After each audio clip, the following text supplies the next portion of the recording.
Poll. Welcome to our middle of January for the 1st of February. PD in your PJs. It's all about Lincoln today. So, poll. Welcome to our middle of January for the 1st of February. PD in your PJs. It's all about Lincoln today. So, poll. Welcome to our middle of January for the 1st of February. PD in your PJs. It's all.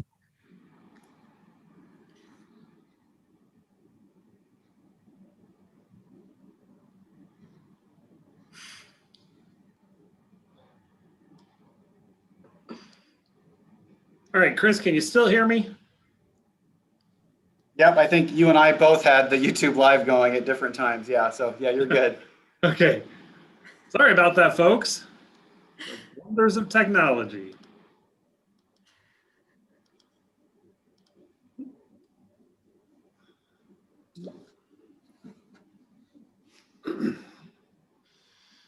And as the slide says, we'll start around 9:03. So you got time to go grab a cup of coffee and we'll get started here shortly.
Again, folks, we are using the webinar feature. So if you have questions, go ahead and type those in the Q&A section. We'll be sure to get to those, make this as interactive as possible. Put a plug in for our upcoming field trips. And if anybody saw our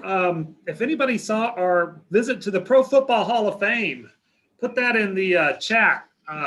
One of the things we can't do is tell who's online and who's watching, but I will have to say, I thought that was one of our most unique visits. And man, the energy that those folks brought to the program was just something else. Makes me want to go to Canton, Ohio.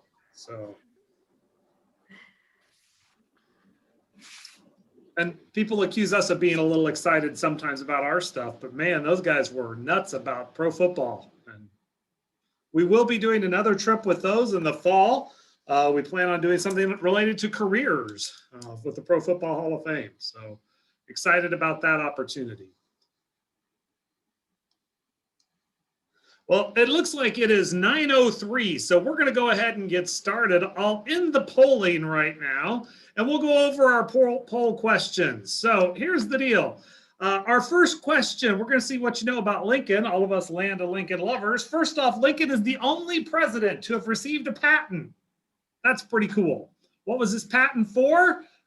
Yeah, it was for a flotation device built for flatboats. We're going to talk about that. That's going to be a lesson that we're going to be featuring this upcoming month. But three of you got that right.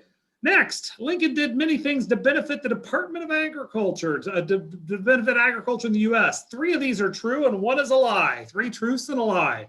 Which one of these was one of the things Lincoln did not accomplish? Well, he did not sign the Harrison Act, which set aside money for government research into new ag markets. But he did sign the Homestead Act, the Morrill Act, and he established the USDA. So three of you got that right too. And next, one barge can hold the equivalent of how many semi-trailers full of grain? Well, the answer to that is 1,000. So 8 of you got that right. So just some information there for you to get us started and thinking about Lincoln as we go ahead.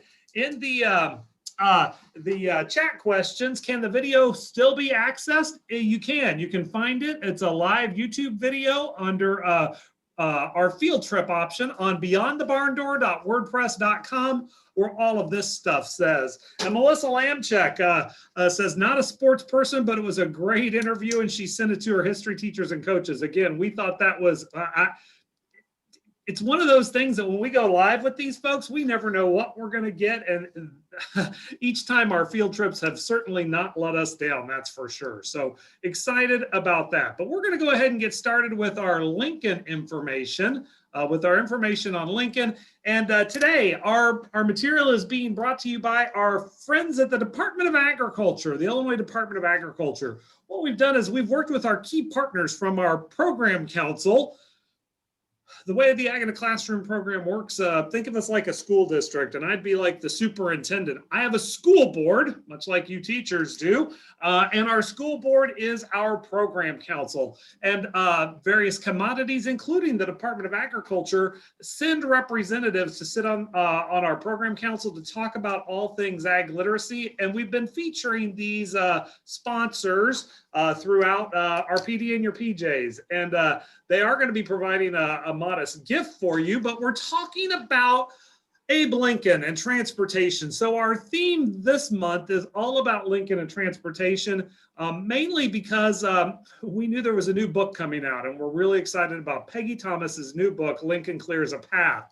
We'll talk about that in a little bit, but because Lincoln also had that, is the only president to have a patent, our sub-theme is transportation. So we're going to tie both transportation and Abe Lincoln in this month.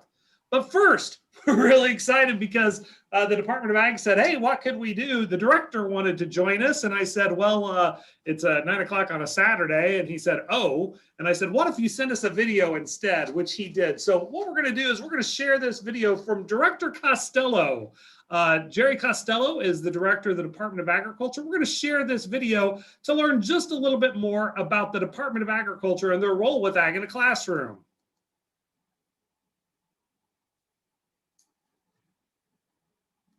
I'd like to thank you for taking the time to learn more about how to integrate Illinois' #1 industry into your classroom. We at the department are proud to partner with the Illinois Agriculture in the Classroom program to showcase the wide variety of products that Illinois farmers grow, transport, process, and market.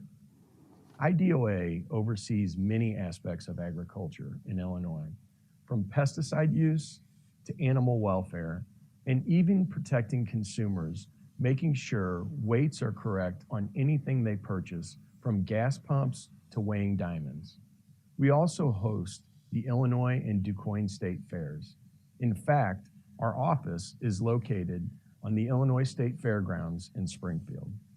Illinois agriculture has a long history, as you will see in this presentation.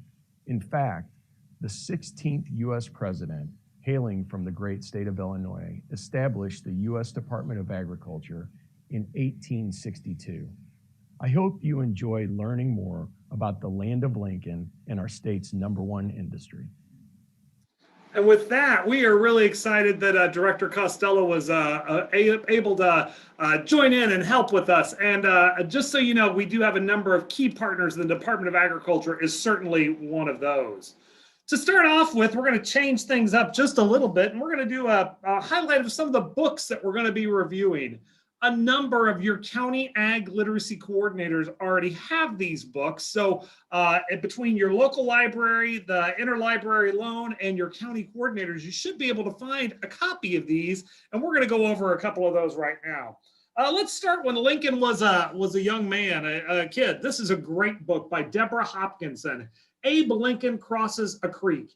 It tells the story. It's a tall tale, and if you know anything about Deborah Hopkinson, she also wrote Apples to Oregon. She's written a number of historic fiction books that have that truth, that grain of truth in there, but she really brings it to life. But this is the story of Abe Lincoln and his friend Austin Gallagher.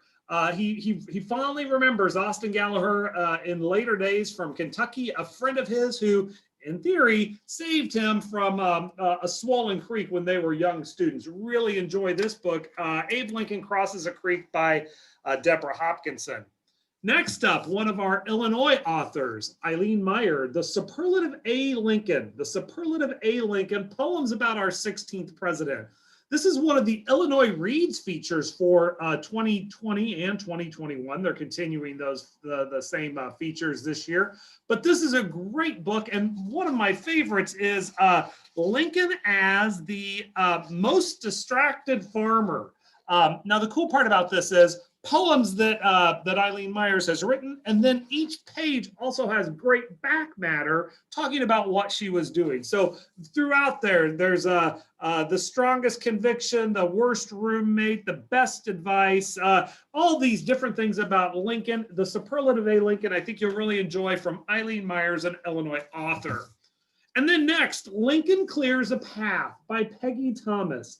We are going to be having Peggy Thomas join us on an author visit this year in February. So we're really excited about being able to bring a nationally known published author right to your classroom. So that is on February 11th. That is on February 11th, right before Lincoln's birthday. So we really think you'll enjoy this. Lincoln Clears a Path by Peggy Thomas. Let's see. I think I've got a couple more. I might have 2 slides here. Yeah, I do. Another Peggy Thomas book. February is also Black History Month, so we want to take a nod to that as well. A number of features that we want to talk about incorporating that, and one of them is also by Peggy Thomas. We'll talk about this during our visit with her on February 11th. Her book, George Washington Carver for Kids. Cool part about this book is, while a lot of Peggy Thomas's book are those nonfiction illustrated children's books, great images. This is more photographs. This is actual photographs of Carver. And although it does seem to be a thick book, right? Lots of pages, 132 pages in this book. It is, it's a really easy read, and it's a great read about George Washington Carver, and what he did. So many cool things, and there are 21 different activities that you can use to supplement throughout. So highly recommend Peggy Thomas's George Washington Carver for Kids. Another one, George Crumb and the Saratoga Chip. George Crumb and the Saratoga Chip by Galia Taylor, and this is the story of the invention of the potato chip. Oh, right there. You should have your students' attention right there. So George Crumb inventing the Saratoga chip. Saratoga, New York is where the potato chip was founded. Great story that goes along with this. And unfortunately, earlier this year, back at the beginning of January, Illinois lost a phenomenal author and a friend to agriculture and agriculture in the classroom. Unfortunately, we lost author Raymond Beal. And one book that we've promoted that Raymond Beal wrote a number of times. He was from the Champaign area. He actually was a librarian at Parkland College for a number of years, a photojournalist and author. He wrote a number of books, and Where Lincoln Walked by Raymond Beal. And literally, this tells the story. He went and took pictures of Lincoln's homestead in Kentucky, the area that he lived in Indiana, also across Illinois, different places of where Lincoln walked. Raymond Beal also wrote Corn Belt Harvest and A Handful of Dirt and The Super Soybean, books that we use in Ag in a Classroom all the time. Could not go by without talking about Lincoln and Raymond Beal. So those are the first couple of books we'll be featuring. I'm going to turn this over to Chris. Chris is up next. All right, thank you. I was lucky last year to find a lot of new books that were really great. And so these are 3 of my favorites that I found this past year. So I'll start with the first one, The Snow Fell 3 Graves Deep by Alan Wolfe. This is a story, this is historical fiction. It's the story of the Donner Party. So settlers who left from Springfield, Illinois in the 1846. And then I'm sure most of us are familiar with the story of the Donner Party. They get out west in the winter of 1846, 1847. They get stranded and then have to resort to cannibalism in order to survive. And so this story is told from the perspective of about a dozen of the people in the Donner Party, and it's what I would call a novel in verse. And so it's written as poetry, and each chapter in the book is a different perspective. Some of them are kids on the trip, some adults, and even one of the perspectives is hunger itself, is kind of narrating and talking about what's going on with these people. It is a haunting book, but it was really, really powerful read. There's also a cool section at the back. There's all this back matter of the author talks about the research he did to learn about it. There's a timeline of the actual events. He talks about how he chose how to write the poetry for the different characters, and even has some primary sources of here's from the words of the people who were a part of the Donner Party as well. So really recommend this book, The Snow Fell 3 Graves Deep. It is certainly a high school level book. There are some, themes of cannibalism in there. It's not a like a fun read by any means, but it's a really, really well done book and really interesting. There's also obviously the Illinois connection. They left from Illinois. There's also some agriculture connections in there as well, because they bring livestock with them. There's lots of hunger issues, and so lots of talk about food and some references to agriculture there too. The next book on there is Prairie Lotus by Linda Sue Park. This is probably my favorite book that I read last year. Really, really great book. And so if you're familiar with Laura Ingalls Wilder and the Little House on the Prairie series, Linda Sue Park wrote this as a kind of unabashedly, she wrote this as a reaction to those. So she grew up loving those books, and she's Asian and kind of realized at some point in her childhood that if she were alive during that time, she wouldn't have been able to play with Laura. She would have been discriminated against probably in that time period. And so she wanted to write a story that kind of reflected what her experience would have been in that time. And so Prairie Lotus is about a girl named Hannah who's half Asian. She's in the Midwestern frontier essentially, and in the 1880s, and is trying to kind of learn to live and survive, facing a lot of different forms of discrimination. So really great book. There's a lot of cool, she's trying to help her father set up a dressmaking shop on the prairie. And so there's lots of cool references to making dresses and fabric and all those kind of things too, but a lot of really cool references here. There's also some neat connections with the way she's treated, and she meets some Native American women and kind of compares how she's treated by these white settlers as they are as well. And so really great book, highly recommend it. This is probably upper elementary, like 5th through 8th grade level reading. And then the last one is Thunder Rose by Jardine Nolan. This is it's a tall tale. And so it's about Thunder Rose, who is a Black girl on the American frontier. And she's got superpowers, basically. She can harness the power of thunder and lightning. And I pulled out one line from it. She can soothe the rankest of beasts and subdue the wiliest of outlaws. And so she's accompanied by her trusty steer Tater, and she goes on these adventures to tame the Wild West. So really great story. It's a neat addition to this idea of kind of American folklore. And there's a note by the author at the front that she wanted to. A lot of Black folklore comes from a place of sorrow, and she wanted to have a story that came from a place of joy. And so Thunder Rose certainly does that. So another really great book to add to your collection. All right, those are my book recommendations. I'll turn it over here to Stephanie. Hey, good morning. The first book that I'm going to talk about is called The Old Truck. This is a fantastic book, and it's written by brothers Jarrett and Jerome Pumphrey. And there's a really great little section in the back that kind of talks about what made them write this and how they were inspired. But it's very simple children's book, very easy to read, really colorful. And it talks about an old truck and this form of transportation used on a farm. And it takes you through, when it was first brand new, and then it gets older and older. And the great thing about this is it shows the characters of the family in here as well. Gosh, I'm not really good at holding books up in front of the camera, but it takes you through and it shows you the characters on this farm, and it kind of shows you how they grow older as the old truck is growing older as well. This next book, L is for Lincoln by Kathy Jo Morgan. This is an awesome book that kind of really takes you into the history of Illinois through the alphabet. So they start with the letter A all the way through Z, and they take you through different things in Illinois. So for example, we have C is for Chicago, called the Windy City, and it's also for the Cardinal, singing clear and pretty. Not only do they give you a little poem for the alphabetical letter, but onto the side, they also give you a little bit of background information about the topic that they're talking about with the letter. So they cover anything from state bird to our state butterflies. We talk about Lincoln and several different people. There's lots of stuff about agriculture, transportation. So this is a really great historical fiction book. And the last one that I have to share is Farmer Will Allen and the Growing Table. Fantastic book. This is by Jacqueline Briggs Martin. The pictures are very, very colorful. And this takes you through the story of Will Allen.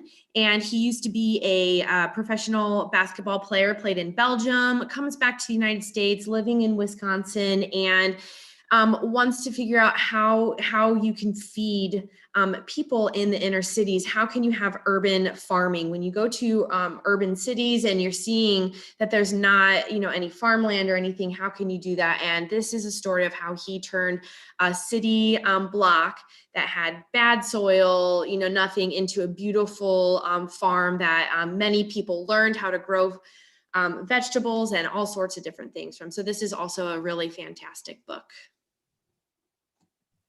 Stephanie, hold that book back up again. But Farmer Will Allen, I did notice we have a couple of Chicago area teachers on, just to recognize your names. Will Allen's daughter, Erica. Erica Allen is the CEO of the Urban Growers Collective in Chicago. I happen to serve on the Illinois Commission for Agricultural Education, ICAE. It's a governor-appointed committee about ag education with Erica. She really does bring a unique voice about what does urban agriculture mean. So something that we're all very interested in. And I think that especially those of you in the Chicagoland area or anybody interested in urban agriculture, look up Erica, E-R-I-K-A, Allen. And that is Farmer Will Allen's daughter in Chicago. So just kind of another cool little tie that we've got there. A couple of things we are very excited about, our virtual opportunities this year. February 4th, we'll be visiting the Mount Pulaski Courthouse in Mount Pulaski, Illinois. And Mount Pulaski is a small little town in Logan County, just north of Springfield. And it is one of two still in existence courthouses where Lincoln actually traveled and practiced law. Now, so field trips have been canceled. We're trying to bring these virtual opportunities, and we wanted to find some off-the-road places. One of the things we'll be talking about with Renee Martin, she's our docent, our guide. She's part of the Mount Pulaski Courthouse Foundation there in the small town of Mount Pulaski. We'll be talking about is finding those locations near you. And I know we didn't get field trips last year. We're probably not going to get field trips again this year where people go to Springfield. The Lincoln Museum and Presidential Library, they still have some really cool things that you can see online, but locally, there are a lot of connections between local history, not just Lincoln, but others all around you. So we're really going to be exploring local history in our visit to the Mount Pulaski Courthouse coming up on February 4th. And then on February 11th, Peggy Thomas will be joining us. And Peggy Thomas, the author of a couple of those great books, including Lincoln Clears a Path. I'm really excited about this book because Thomas wrote the George Washington book, the Thomas Jefferson book. She wrote one on Henry Ford. She found this accidental agriculture connection that we'll be exploring. She wrote a book about George Washington and didn't know he was a farmer. And we discovered her because she wrote the book, and Ag in the Classroom programs across the nation did. And I was really excited. I formed a friendship with Peggy, and I actually accompanied her. We went to New Salem. We went to the Presidential Library. We toured his home, trying to find those items and activities. And I think you'll agree, she really wrote a good book about what Lincoln did. So those are our couple virtual opportunities coming up the first and second week of February.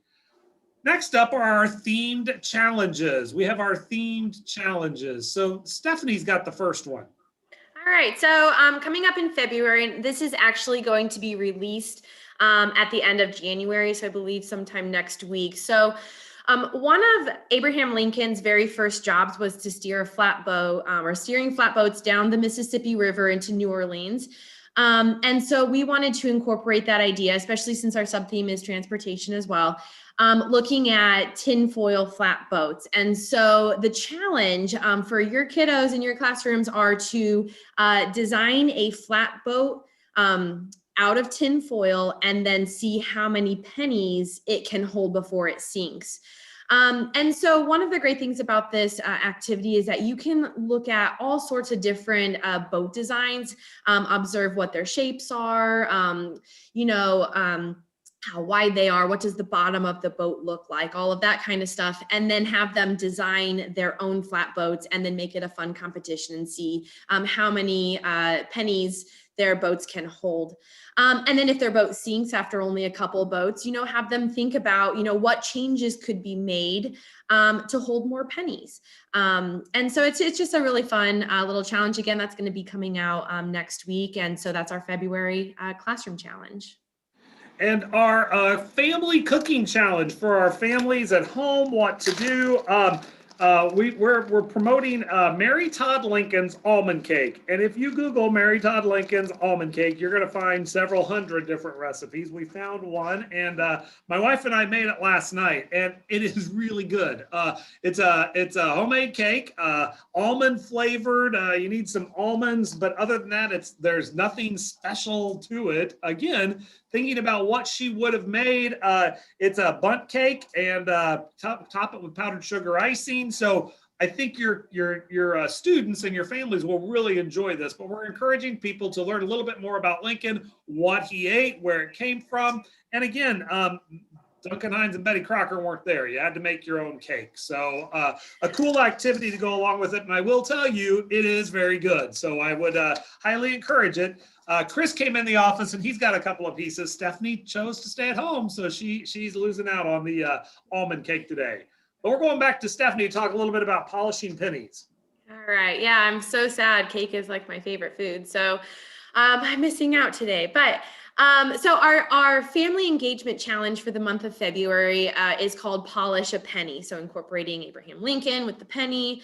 And this is a really fun activity to do at home. Find different products you have around the house, whether it's in your kitchen cabinets or your cleaning cabinets, and do an activity, an experiment, or a scientific inquiry where you're trying to figure out which product is going to be best for cleaning your pennies. You can talk about how dirty currency can be and how many fingers are touching it, whether it's the cashier or you, and all the different things that you're touching. They can get really dirty and grimy and really dark in color. So what type of product is going to be best for cleaning your pennies? Baking soda, vinegar, Coca-Cola, Windex, lemon juice, all those different things. Just find products at home, set up an experiment, and we do have a scientific inquiry worksheet on our blog if you want to check that out and use that as kind of a guide. Are you going to scrub them? Are you going to soak them? Which one worked best? How many trials did you use with each product? How dirty were the pennies? And then, what are the pennies even made from? What year? How long have they been around? Are the older ones dirtier than the newer, made pennies? So look at all of those type of different things. And you can even look at then as an extension activity, what agricultural commodities made up the ingredients for the polishes that you guys were using. So that would be a great tie into the agriculture.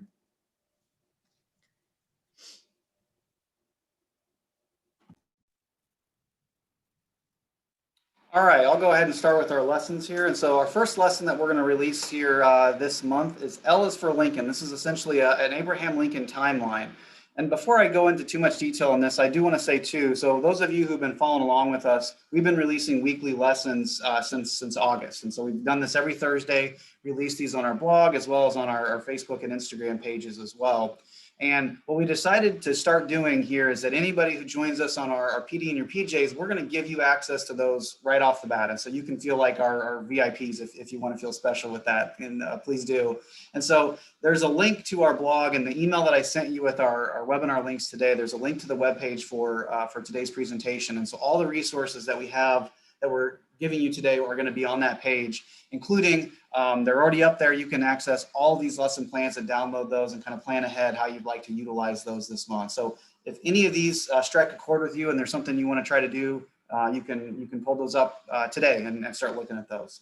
All right, so our first one is Ellis for Lincoln. Again, this is an Abraham Lincoln timeline. The idea is that we've got some key things that Lincoln accomplished during his lifetime, and we're asking students to put them on a timeline. So if you have Lincoln texts in your room, they could potentially use those texts. They could do online research, but the idea is to get them to kind of think about what Lincoln accomplished throughout his life and find the answer to those and put those on that timeline.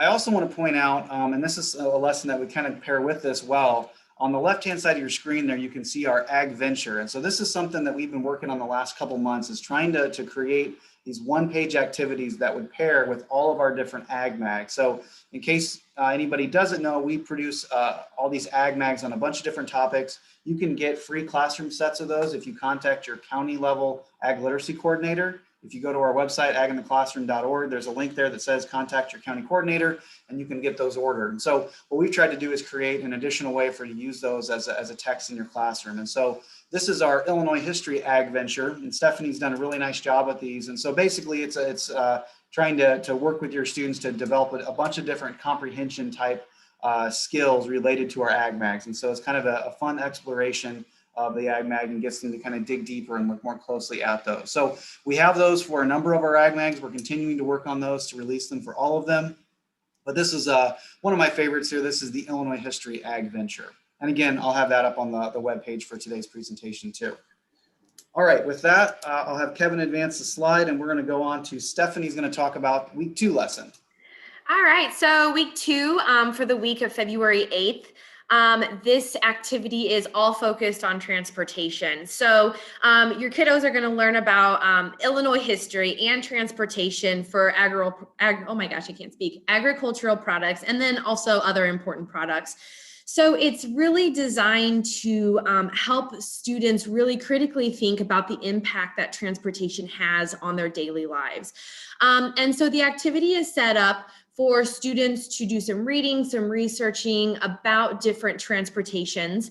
On our teacher resources page for the actual handout for the lesson plan, we did include some sources, videos, articles, things like that you could read. But we also have transportation embedded within the content of several of our ag mags that Chris just spoke about. So on the previous page, when we were looking at the Illinois History Ag Mag, there was stuff about the 3 R's. On the corn ag mag, as you can see right here on the screen, we have transportation and the world market. We have corn and water, looking at those waterways. The soybean ag mags talking about trucks, trains, and ships. And then there are also small blurbs about distribution in our urban and dairy ag mag. So lots of different resources that you could use that are easily obtainable from your ag literacy county coordinators that you could use in your classroom without having to challenge kids to get online and try to find those resources, or researching for kids is hard anyways. So we have these resources for you that are available. So the lesson itself, after students kind of are familiar with some of the different ways that we transport different agricultural products, they're set up, they're given a handful of scenarios, and they have to use their understanding from their research to answer these scenarios. And so they're open-ended, and there could be a variety of different answers, but I'm just going to read one just so you have an example. One of the scenarios would be, why are maintenance, upkeep, and upgrades to the lock and dam system so important? If we didn't have this system, how would our transportation needs change? And what are the benefits to using our inland rivers to ship goods? So not only are we talking about the transportation and these agricultural products, they're saying, well, if we didn't have some of these types of transportation, how else would we do this? And then that could tie back into, several of the things we've already discussed, like flatboats and all of that kind of stuff. So that's our transportation activity.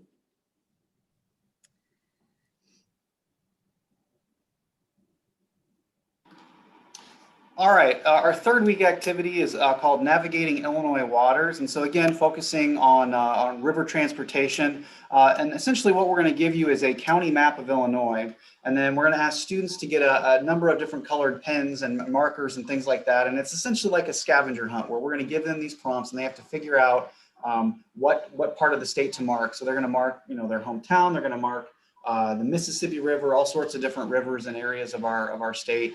And so it's getting them to kind of think a little bit more about Illinois geography, but also probably going to ask them to do a little bit of research too. If there's places in the state they're not as familiar with, they're going to need to look that up and try to figure out what the correct answer is and where they need to mark that on their map. So we'll give you the map. We also have a teacher's key for you that's already filled out so that you can see all the correct places to mark. A nice thing to pair with this on the left-hand side there is our brand new water ag mag. These are hot off the presses.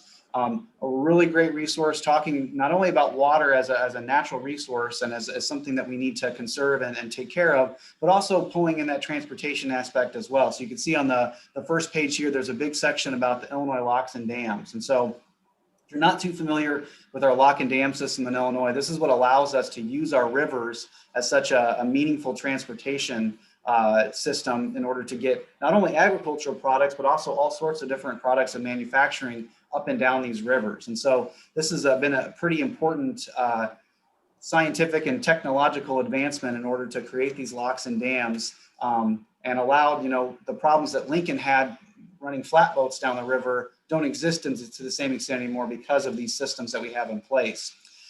One thing that, these were built in the 30s and they were intended to last about 50 years. And so you can do the math. They're well past their prime and when they were expected to still be operational. And finally, this past summer, a number of the locks and dams in Illinois got much needed renovations done to them, and so that they are more operable now and are much safer for all the people who operate them. And so I'll have Kevin go to the next slide. This is a little documentary that was made prior to all these renovations being done, but I want to just show you just a couple minutes of this. Would be a good resource to show your students to help them kind of understand the importance of these locks and dams and why we need to invest in maintaining this infrastructure. So I'll have Kevin play just a couple minutes of this.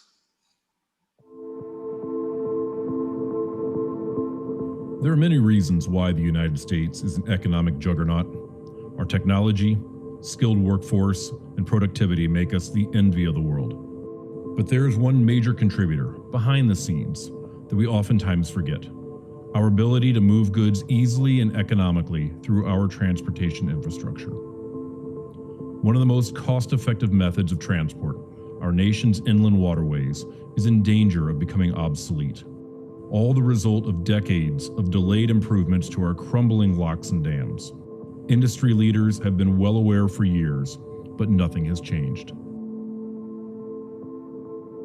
One such facility is the LaGrange Lock and Dam, located on the Illinois River, which connects Chicago and Lake Michigan to the Mississippi River.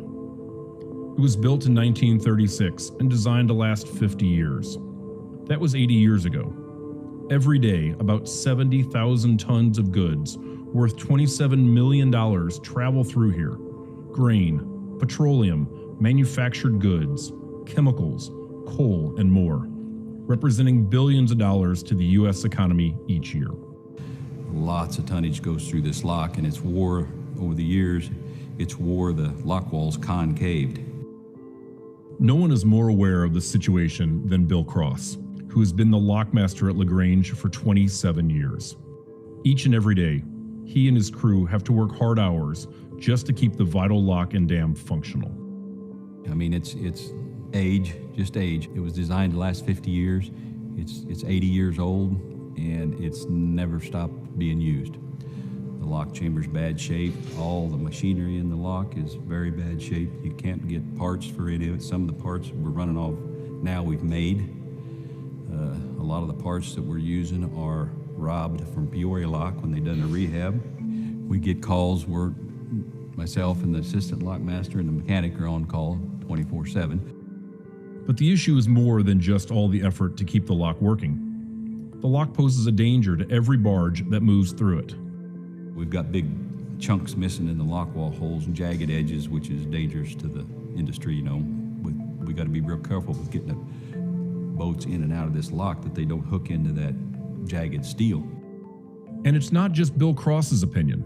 A team of several structural engineers visited and inspected every lock and dam in the country and gave it a grade. And this was the only place, I'm sure, that got an F. There was some D minuses, but this was one of the worst. Unfortunately, So- I was trying to find a happy place to end, but there aren't a lot of bright and shiny moments there. The good news is that the locks and dams have been undergoing rehab, so that's a really good thing. But just understanding how important that is, it plays a vital role. And I grew up in Douglas County, which is in east central Illinois, south of Champaign, toward the Indiana border, and throughout my entire childhood, I knew rivers existed, but they were so far removed. You cross the Mississippi or you cross the Ohio going to another state.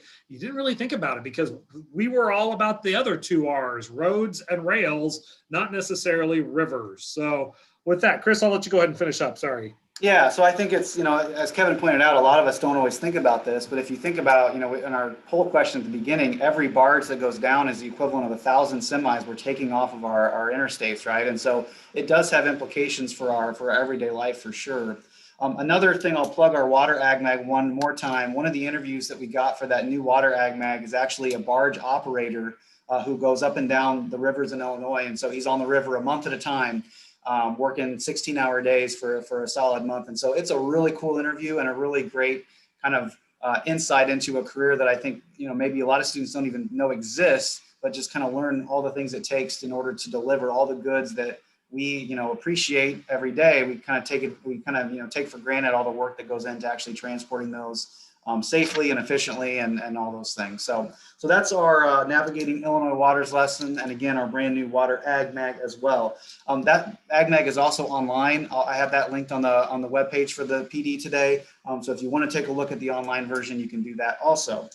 All right, I'll turn it over. I think, Kevin, you're up next. I'm next. And one of the things I wanted to share too, with all of the new materials that are coming out, and you've heard about the Education Omnibus Bill and what was passed and those kind of things. Earlier this week, part of my job as the head of the program is I get to go and explain the program when we're asking for additional funds. And the question came up about, we need to really focus on careers. How can we talk about careers? And I said, I've been with this program since 2000. I've been here over 20 years. And every Ag Mag features 3 different careers. We've been doing this for 20 years. It's not a new thing. It's here.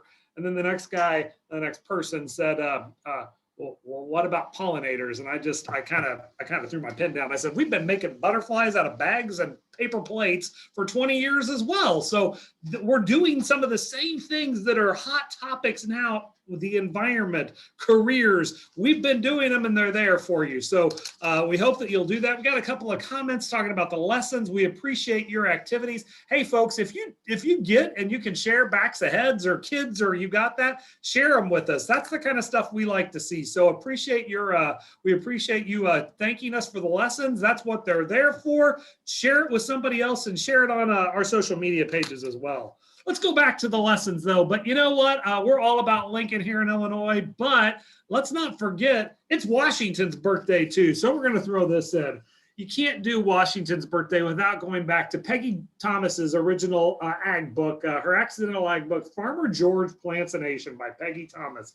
A phenomenal look at Washington and his role as a farmer. Every county has multiple copies of this. You need to get a copy of this and talk about it. There are activities in here talking about Washington, and Washington doesn't have a patent on him because you couldn't patent living things, but he developed mules. Washington was the first person to develop mules. He worked on developing new instruments, including planters. Lots of activity about soil and soil fertility and trees. So you can break down a lot of activities in this book and relate it back to agriculture. We do have a booklet that goes along with this. Google on our website, go to agintheclassroom.org. Up in the search bar, type in George Washington and that booklet will come up. While you're there, type in Thomas Jefferson and the book on Jefferson, and Jefferson's activities linked to agriculture will come up as well. I shared with Chris earlier today just had a couple of copies of one of my favorite books. It's one that I wrote. It has a more economics flair to it, but it's called Change for $1. And what I did was I took all of the people featured on coins and bills and linked them back to agriculture and what they did. Seriously, you can link, if we can go to the Pro Football Hall of Fame and talk about agriculture, we can link coins and bills to agriculture as well. But one of the activities to do, this would be a great Monday activity if you're able to do things in class with students or send this recipe home with them. George Washington's cherry pie. Making cherry pie is a great activity in a bag. It's very similar to our pumpkin pie in a bag. You're taking pudding and adding some cherry filling to it instead of the pumpkin, squeezing it out. And I will give you a hint. I believe the recipe calls for vanilla pudding, but if you use cheesecake pudding, I'll tell you what, it is something else. There's not many desserts I don't like, but that's one of my favorites as well. So George Washington, we'll celebrate George Washington's birthday with a little bit of cherry pie in a bag. Chris, I think you're next. Yeah, so our final lesson for February is Lincoln's Patent. This has been my pet project last month, and so I'm super excited about this lesson.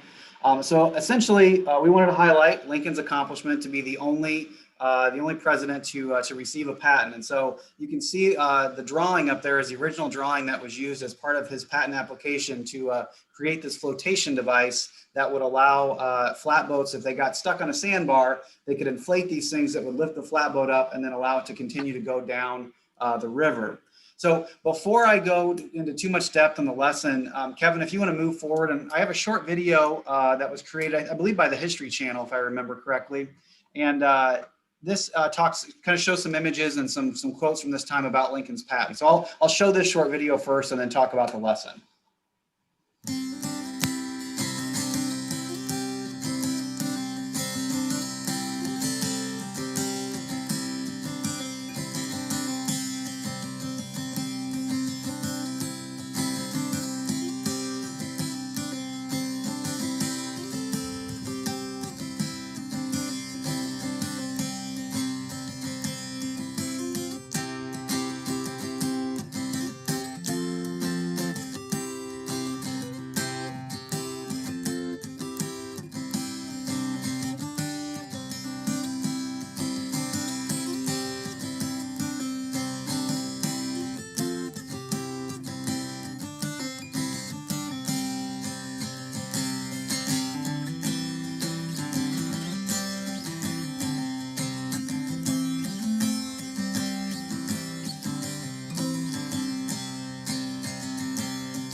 All right, Kevin, if you want to go back to the previous slide there for me.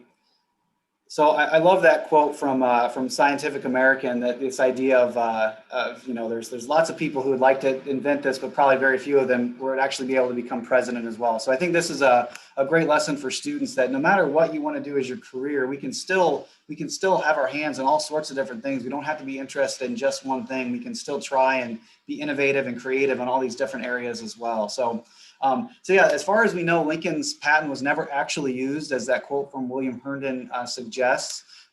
It sounds like, even though it seems like a pretty ingenious idea, the apparatus weighs down the boat so much that it actually makes them slightly more likely to get stuck on the sandbar. And so again, all innovations come with hiccups. And so who's to say though, that this idea that was patented, maybe it didn't get made, but maybe it inspired another inventor to create something that did actually help people get these boats down. And so there's no way of knowing all the different, repercussions of all these different inventions. So the Lincoln's patent lesson, we do a couple things with it. So you can see in the bottom right there, there's this primary source, this original document, handwritten from the patent office to Lincoln, telling him, hey, your patent's going to be approved in about a month.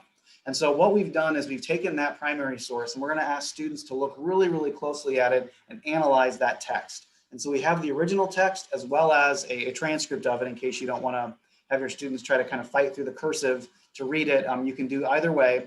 And essentially the worksheet is a text analysis worksheet that asks students to really dive deep into this short text and analyze it and look really closely at it. And so we ask them questions. We ask them to pose some questions related to the letter. We ask them to zero in on a phrase or two and really look at what that phrase means and what that says about it. We ask hypothetical questions as well for them to think about. And so a really good way to get students to kind of look at that primary source. Also a good way to introduce the idea of primary sources. Students are probably more used to reading secondary sources that are written about history as opposed to reading documents that are actually written by the people who live the history. So a really great way to introduce that. If any of you are not familiar with the Library of Congress website, they have a enormous website where they've archived all their different primary sources, and there's lots of stuff that's made specifically for teachers to access those documents, those images, all those different sources, and then use those in the classroom. So if you're not familiar with Library of Congress website, that's another good one to check out. So once they've done the literary stuff of analyzing that text, we also have kind of a science kind of STEM challenge for them. And so what we've done is we've taken the image of the flatboat there and we've removed the invention that Lincoln came up with, and we're asking students to reimagine that. So using the technology that we have today, can they come up with a better version of Lincoln's patent? Can they find a way to lift these flatboats up and so they don't get stuck in a way that's more effective than that would be an improvement off of Lincoln's invention? So some good science, math, STEM applications there, as well as the ELA reading applications with the text analysis worksheet. So again, super excited about that lesson. I think it'll be a good activity to do with students as well. Last thing I'll point out, we're not going to show it to you today, but there's the patent office, the U.S. Patent Office has a website specifically for students. They have a lot of really cool lesson ideas. They also have a video that I've posted on the webpage for the PD today that is specifically trying to get students to be innovative and try to come up with ideas, and it actually shows them the process you go through to get a patent, shows them the patent office, and it's a huge department in our government that I think a lot of us take for granted. And so it's a really cool look into how patents are given and trying to inspire students to be creative and innovative too. So check that out if you're interested. All right, Kevin, I'll turn it back over to you. Yeah, so a couple of other things. I'm going to ask Chris to post on the blog as well, but we like our little PD in your PJs, and Stephanie and Chris did a great job with the little puppy, that kind of stuff. I do want to give a shout out to the Abe Lincoln Presidential Library and Museum. We found out that they have PD in your PJs too. Now, maybe we should have, Chris said we should have copyrighted that. Where it came up with, we came up with it on our own, but I would encourage you to look for the Abe Lincoln Presidential Library and Museum. They are offering PD in your PJs, and there's actually one coming up. It's a free activity coming up on Monday about the history of Chicago, so you might enjoy that. Another thing that I want to talk about is, I forgot to mention the code word. That worked out really, really well last time. So our code word this time to get your cool prize from the Department of Agriculture, you're going to want this, is cherry pie. It's cherry pie. So make sure you include the code word there. There are other fun, cool activities going on as well this month. I think I see our friend from New Orleans, from the New Orleans, Louisiana area, joining us on our PD. Margaret, Mardi Gras is coming up as well. And one of my favorite stories, and I'll share this with Chris and Stephanie, they don't know this, but Margaret from Louisiana was friends with one of the teachers from Illinois who was a Teacher of the Year. They met at a national conference and they did a phenomenal presentation called Cane and Corn. and the link between the river, Mississippi River, between Illinois and Louisiana, and both growing sweeteners. It was a phenomenal K through 4 activity, plus for everyone else, linking sugarcane and learning a little bit more about corn. We do have an activity again here. Kelly Bruce talked about how her kindergartners love the bag recipes. Yeah, they do. So do adults too. So pass those on. I'm telling you, that cherry pie activity is really, really good. And remember, cherry pie is our key word there. Cherry pie is our code word for that. Next up, looking ahead to March. It's hard to believe. Here we are. It's only January. I still have some Christmas decorations up, and we're looking ahead to March. And our theme in March will be soil, with a sub-theme of specialty crops. We're looking ahead to that. We do have our field trip planned. We'll be going to United Soils in Fairbury to talk about soil and soil sampling. Got some great activities coming up with that. So with that, that's our sub-theme. We highly encourage you to follow our blog resources. Again, you can find all of this information at beyondthebarndoor.wordpress.com. If you always follow us and you go to agintheclassroom.org, it's going to redirect you there. That little link at the top that'll take you there. You'll find access to the field trips, to the author visits, and to all of our lessons with that. We got just a minute or so left to see if there are any questions. If you want to put questions in the Q&A, that would be great. Other than that, if you use the code word, we've got a special prize from the special gift from the Department of Ag. We would ask you if you could shoot a really cool, a quick note to the department, letting them know how much you enjoy this. There is a date for our February PD about March. Our February PD will be held on the 20th. February 20th.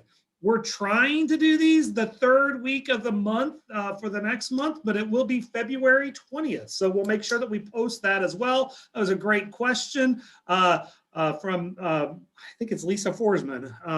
Thank you for that. We appreciate you guys liking the materials too. So with that, if there aren't any other questions, don't forget to fill out the reflection using the code word cherry pie to get your prize. With that, we'll take any other questions and we'll stay on for another minute or two. But for everybody else, you have a great Saturday. Enjoy your day.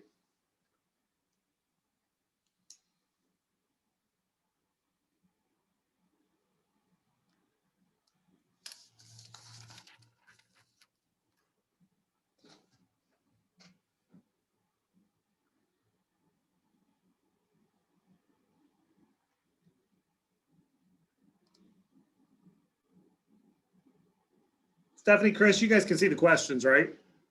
Okay, cool. Thanks. Hey, Margaret, if you're still on, thanks for joining us.